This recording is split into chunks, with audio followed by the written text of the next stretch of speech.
Du fait que son attention aux alliés, au coup d'un va chauffer un coopératif, il y a pas un embouteillage bandi. N'a pas net n'endela ya rompungaba. Ndele la ka moko entrer moko sortir moko. Ndela wana nous embouteillage zala.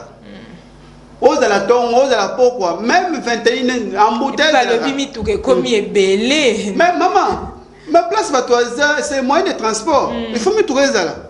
Mais absolument on va voir que Kinshasa me trouver belé en tout cas ça me fait mal. Kende sous d'autres scènes na Chine, les États-Unis. Mais tout cas pour les rabissoirs même embouteillage il est vraiment comme au ça m'a. Aux hommes la chauffer d'abord les plupart va chauffer un peu. T'as là même François Lata. C'est inacceptable. C'est que nous malgré ton chef de l'État, mais quand on tient la disposition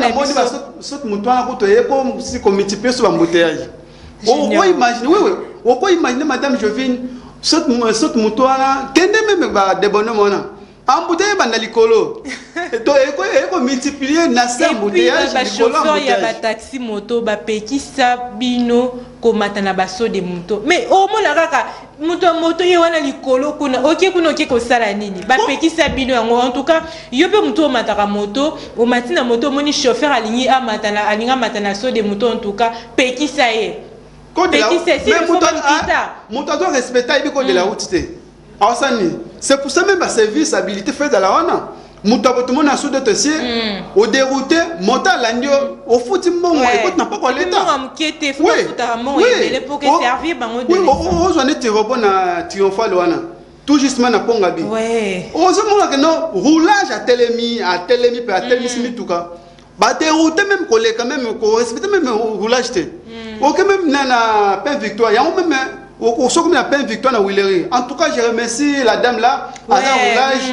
Cette dame a travaillé musane très kitoko on a pain victoire tout justement en tout cas cette dame me fait passer longue vie et azar vraiment ponctuel sur les 6 heures azar déjà wana mais bato abonné toujours linga vous voyez même na route na wana embouteillage ça m'a difficilement les mal pe ba bande ko ba roulage ba roulage bango balinga kamutaye za la po basenga ko moto benga nini madeso bana skende na babongolo wana bambouteillage pour pona bango feza ko so embouteillage ya moi senga ezate c'est pour cela que nous interpellons aussi ba police routière police de circulation routière bon ça la musala et longo bani pona avancement ya mboka ceux qui ont excellent ça là qui excellence dans le secteur Yozali. Tu vois cette dame là na pain victoire. Pourquoi on a félicité? Souvent je n'appelle les gars. Vous pensez que alors ça la moussane n'engue vraiment makamosa maka. Mais vous trouvez que pas chauffeur les gars ah oh mon alikas il y a les garaté. Alors ça moussane alors la salaire de fin du mois. Ce sont des gens pistolo lingana Congo et base à la pona avancement boka. Alors, vous avez pris en cours des diffusions. Nous, c'est Matin de Bonheur. Aujourd'hui, nous parlons sur les embouteillages dans la ville-province de Kinshasa. Quelles sont les causes? Alors, Junior Congolo, tu as cause, conséquences et embouteillages des années. Oui, conséquences c'est majeures. Conséquences, oui, il y a un accident. Vous trouvez? Embouteillage des allées, embuscade. Au moins que non, vous savez que Batmoussou va pouvoir un embouteillage. Je l'ai déjà vu. Ambulance, les autres gangs, mais aussi longtemps qu'embouteillage, confusion, chauffeur, on doit couper en ambulance. Et puis même ambulance, qui part en haut, tout est. Et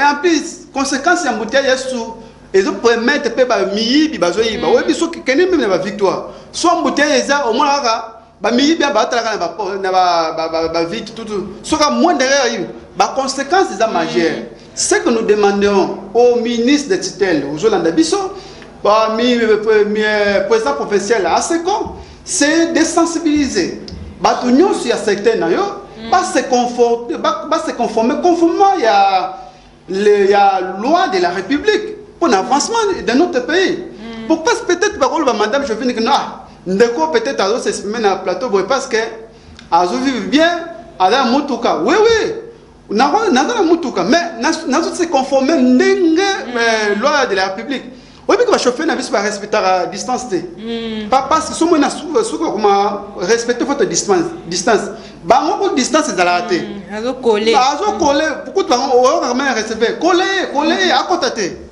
tout ça na yo ka otala au seki. Donc ça fait mal vraiment, Madame Jovine. En tout cas, ndenge Junior Kongola uti koloba ba embouteillage ezo causé ba accident. En tout cas, to ya ba accident la vie province ya Kinshasa est comme vraiment élevé. Au moment na ke muto bimaki na o bien. Au comme moi embuscade moko ya muki chauffeur wana o ba sali ba ki ko tuta muto abatu. Mingi ba we ba bande ko na biso ya ba chauffeur ya taxi. Ba ki te o ba auto dévier. Espace eza muki mais akokota entre un mususu remorque na véhicule mususu. Imaginez, Madame Jovine, na niveau ya triangle côté à Mongafula, ndeko mota,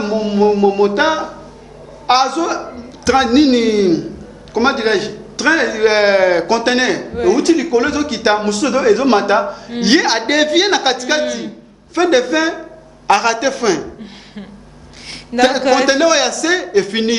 Nous courons derrière les temps, puisque les bonnes choses ne durent jamais. Tout à la Rawana, chaque jour, question pour nous de vous informer, vous former et puis vous divertir. Alors, Junior Kongolo, comment faire pour éviter ces bouchons à Kinshasa? Ou soit, quelles sont les solutions que vous proposez pour diminuer l'embouteillage? Pour moi, je dirais que non, nos chauffeurs Quinois d'une manière particulière, Congolais d'une manière générale, ils doivent respecter les codes de la route. Ouais. Il ne faut pas respecter les codes de la route. Parce que dans le code de la route, pas déterminer le lingue à rouler dans la route, dans la tronçon à Kinshasa. Parce que la plupart, ce que j'ai demandé aussi à la ministre Titel, pour qu'on livre mon permis de conduire, il faut quand même, vous sentez que non, cette personne a côté peut-être auto-école, tout comme ça. Non, on a bâti, on fait auto-école les alliés. Pourquoi tu as comme un chauffeur? Quand nous sommes là, on garantit nos vies, on garantit la vie, on soit là. Ba piéton, plupart, par contre, on a biscade, souvent pas chauffeur. Parce que non, accident, et signal raté. Là, il y a une vie, et signal oui.